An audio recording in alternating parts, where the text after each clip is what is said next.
I'm Felicia. So we want to do a video for you all today. We had some items that we've had to purchase since my first video of the things that you should buy before phalloplasty. So I kind of just want to run through some of the items that were given to us either by the home care nurses and also the hospital. Since we've been going to my urologist, they've given us some stuff as well, plus stuff that we've actually purchased, which we'll show you in the video because some of it I had a really hard time finding, or it's just kind of really hard to explain, so it'll be easier to show you.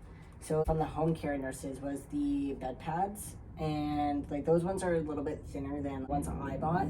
And then dressing kits, which were these like square things. So inside that, basically inside here, there's like these little tweezers. Yeah, the tweezers. And 3 pairs of these. There's sterile gauze, an extra one of these like absorbent pad thingies, and a little plastic tray.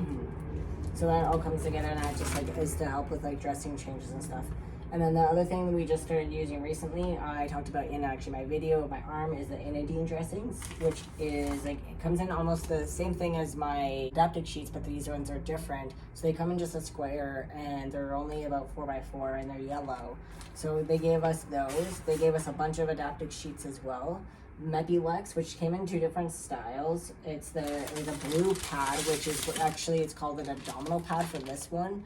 And it's really big, but it actually fit around my arm and it was easier to use. And then there was smaller square ones, which at first was a little harder to cut out and like navigate on my arm. Because we'd have to cut off the adhesive on the one side to like fold over. It was a pain in the butt. So the blue pads are a lot easier. Oh yeah, so if anybody, like if the doctors or whatever want you to use pads, like I definitely recommend those ones, and they're technically an abdominal pad, but they work so well, especially for me, like my arm, it wraps around and actually still has excess. The only thing is with these is that we would cut off this little edge here. Yeah, just because I found it was like really sore on trying to like bend my arm or like with my elbow. So I did find like cutting the edge off on the top and the bottom definitely helped with that. But otherwise, like, I mean, it's still like we were able to tape that down, or I have to put my bandage over anyways, it still worked. The medical tape, they gave us a bunch of those as well.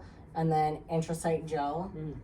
This fun little thing. It's weird. It like feels cold, even though it's been sitting in our apartment. It's a gel that goes on the scabs. You take off this lid, and then you pull this thing off, and then you squish this little ball, and it all comes out. It looks like just like a cold, clear gel.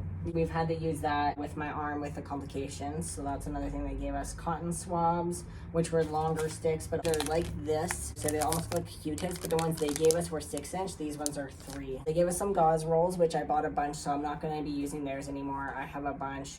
Nitrate sticks, which I showed you in my other video, and then sterile gauze sheets. They gave us a bunch of those, which were kind of like the square ones, 4x4 ones. We got those ones from the hospital, so not from our care center. These ones we bought. They're the exact same. They're like a 4x4 sterile ones. So the things that I've actually bought since surgery is Medi-Honey. I didn't show that in my other video because I got it just before surgery. So this actually I find on Amazon for like 33 bucks. It's actually the cheapest that I've been able to find, but it actually works really, really good. Honestly, a lot of people said, you know, to get it, and a lot of people use it when they get phalloplasty. The cotton swabs, which I already showed you, those are the ones we bought, as mentioned. So they're 3 inches, which is more than long enough. I didn't need them to be the 6-inch length. So we just went with those ones because it was just easier. The non-adherent pads, which are similar to the 4x4, but actually I have longer ones. I don't know if we have one out. So we have short 4x4 ones, or we have longer ones.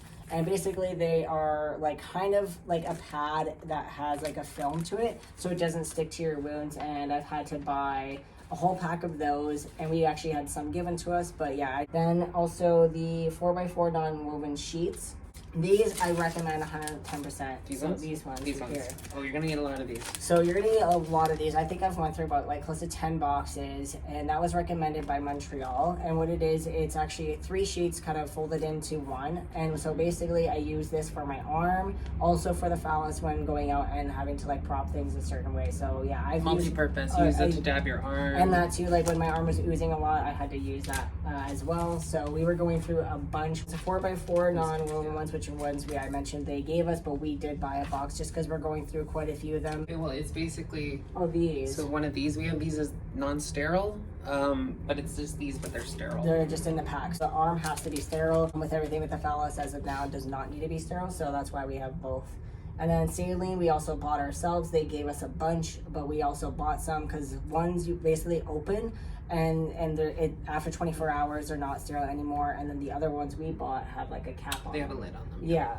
so they're a little bit different. But most stores had both. Now the porous sponges. So these ones are ones I've been using on my leg. Yeah, they're like just a little gauze. It's like with a cloth fiber or porous bandage. Yeah.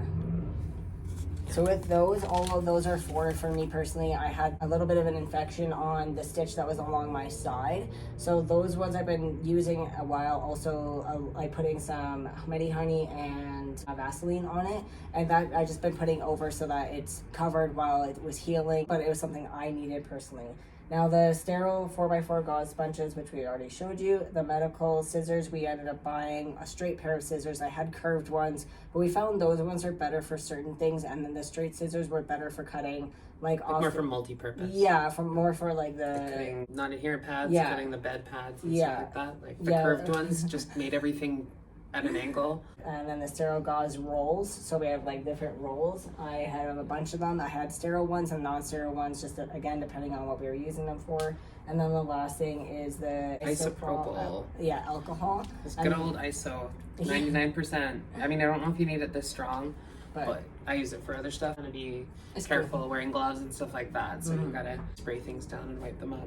And actually, you just mentioned one thing we just bought too is another box of gloves. Yeah. I had one box which I thought was gonna be enough, but we just bought another one. And it's always just good to have on hand, honestly, even during the next stage of my surgery. So those ones weren't too expensive. Well, and that's another thing is that like a lot of the stuff I mean, obviously, like, it's a lot. Like, start buying things as soon as you can and start stocking up on these things if you can. Most of this stuff that, like, we went through now is only because of the complications. Like, the Medi-Honey, definitely recommend regardless. Yeah. But all of the rest of the stuff, like, that I didn't have prior is because of the complications. So it was things that I needed as a result of that. So it's not like all of these things are not stuff that, might not need everything. No, and that's the one thing is, like, with your surgeon or your doctor, and as things change and your healing goes, your surgeon hopefully would have you in contact with someone, or you would be in contact with somebody to help you with your care. And that way, if something does happen, they'd be able to direct you in what products you will need. So just keep that in mind, that like this is just the stuff that I've had to deal with and go through. But there are things like the gauze pads and the 4x4s and stuff like that like you will just need, and like it's good to have to like clean up things, to wrap your arm in if you're doing that. And like I was gonna say, like if you do stock up on like these things, like those essential things, like that's good because it is 3 stages. You're probably gonna need it, and it doesn't go bad as long as you don't open them. They're sterile. Yeah, so. And that's one good thing is like if you end up getting more than what you need, you always have extra. And then at the end of like my surgeries, when it comes out of it, if I have extra, I can always pass it off to someone else as long as they're, like she said, still sterile in the packaging. So keep that in mind. But hopefully y'all like this video. Sorry it's so long, but anyways, stay tuned. Bye for now.